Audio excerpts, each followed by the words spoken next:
Bem, Paulinha, sextou então, eu quero saber o seguinte, quando é que esses bares e restaurantes aqui em São Paulo estarão abertos? Tem muita gente que está animada, assim como eu com isso, mas também tem muita gente preocupada, né, Paula?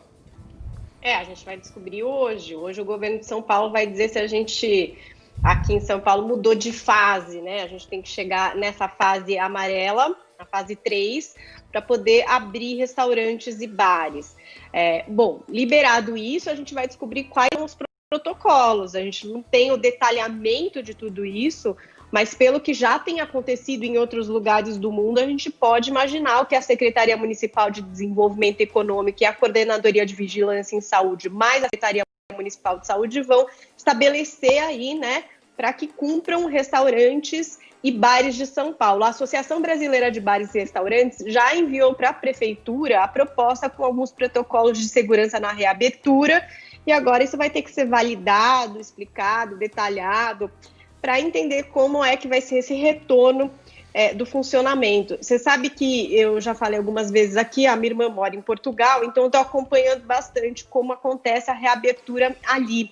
A gente pode imaginar que voltou exatamente tudo ao normal, mas é um novo normal, né?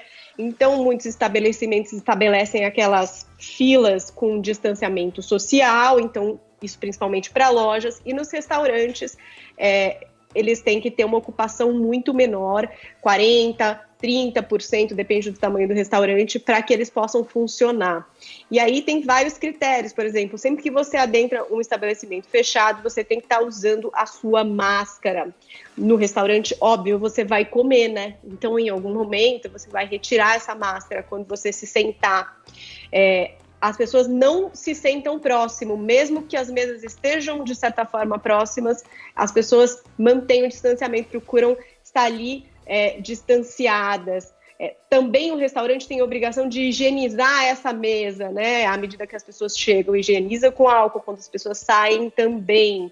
Eu falei com uma outra pessoa que reside na Alemanha, que também está já basicamente retomando todas as atividades, mas com critérios. Em alguns restaurantes, por exemplo, de mesa comunitária, você não pode sentar à frente de ninguém. Então, são cadeiras que estão ali posicionadas com um X, para que realmente não se sente ninguém, ninguém se posicione ali.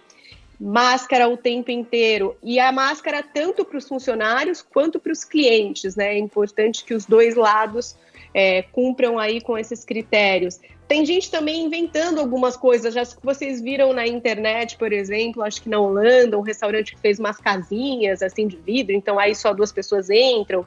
Tem designers criando coisas como, por exemplo, uma estação assim de plástico que desceria em cima das pessoas para que fosse um escudo. São muitas dúvidas e muitos critérios, mas o que tem se observado é uma volta de 30% a 40% do público, porque realmente, como você falou, Paulo, algumas pessoas estão empolgadas, elas querem sair de casa, elas não aguentam mais, mas outras, muito ressabiadas, ainda não têm essa confiança para estar circulando e sentando no lugar com um monte de outras pessoas. Então, vamos ver como é que vai ser aqui em São Paulo. E as equipes também reduzidas, né? Mesmo porque muitos Sim. tiveram que demitir e agora o atendimento a um público menor, porque esse é um ponto que parece que é crucial. Menos mesas, atendimento a menos pessoas e até em horários reduzidos, não com jornadas tão grandes. Muito bem, Paulinho, e tem um bastidor para passar para vocês. Ontem, as equipes do governo do estado e da prefeitura ficaram até tarde da noite reunidos exatamente discutindo essa abertura de bares e restaurantes. Só que há um impasse aí nessa história.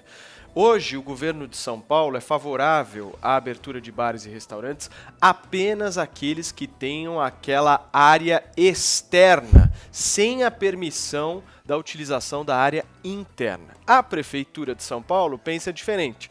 Ela acha que também tem que se utilizar a área interna. E aí, para vocês terem uma ideia, a Prefeitura está até cogitando se classificar como área interna, externa, né, nessa nova decisão aí do governo, se realmente eles não entrarem em acordo, locais fechados que tenham janela, Paulinha. Olha o nível que está esse impasse, ou seja, querem reabrir, mas está essa coisa agora da discussão se vai reabrir somente para restaurantes que tenham área externa ou para todos. E tem um problema sério aí nessa história, né, gente? Porque a imensa maioria dos restaurantes e bares de São Paulo não tem área externa, né? Então você iria privilegiar uma parcela muito pequena de estabelecimentos comerciais. Adriles. Ô Paulo, a gente que é jornalista, a gente tem que falar a verdade, né? Porque essa discussão toda, eu acho que ela despreza em grande parte a realidade. As periferias de São Paulo estão todas abertas. Bares a meia porta, restaurantes a meia porta, aglomerações, e eu falo isso com tristeza. Só que é uma realidade do Brasil. Ontem a gente falou aqui que tem metade das pessoas do Brasil que não tem sequer saneamento básico. Não dá para falar em isolamento, e é triste falar isso, para uma pessoa que vive com 10 pessoas e precisa trabalhar, precisa comer, e aí não tem essa organização. Oxalá essa organização da Prefeitura de São Paulo fosse feita desde o início, para manter, pelo menos utopicamente, como um padrão a ser seguido, tanto nas áreas nobres quanto periféricas, de distanciamento social, né? De circulação responsável, e sobretudo aquela palavra estigmatizada e quase proibida, né? De isolamento total dos vulneráveis, as pessoas mais doentes e mais velhas. Claro que, mais uma vez, também nas periferias é praticamente impossível fazer, mas a gente tem que ter pelo menos um norte, né? A gente tem que usar as medidas profiláticas, como a Paulinha falou, a máscara, a distância, o controle de afluxo em restaurantes.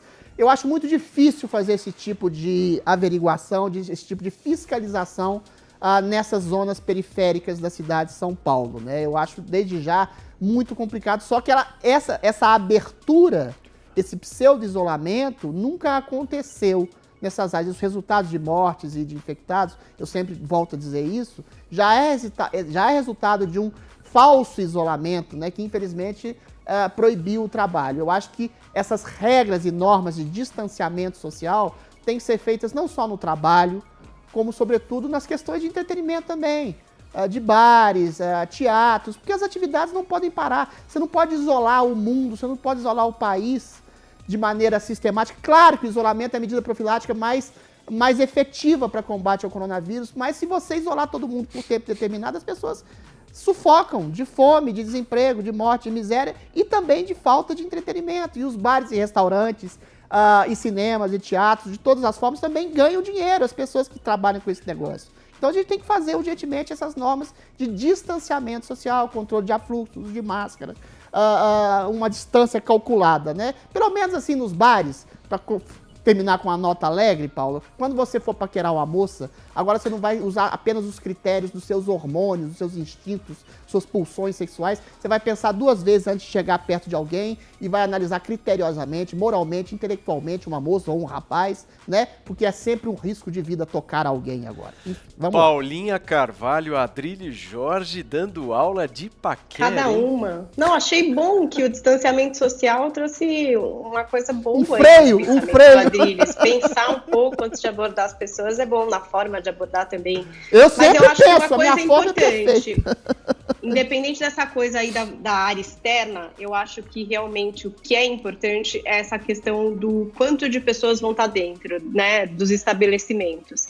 Precisa ter essa distância, a ventilação é importante. Teve uma matéria que eu acho que, para mim, impactou muito no Fantástico, da disseminação de vírus exatamente dentro de um restaurante, com sistema de ar-condicionado. Então, acho que as pessoas têm essas coisas na cabeça.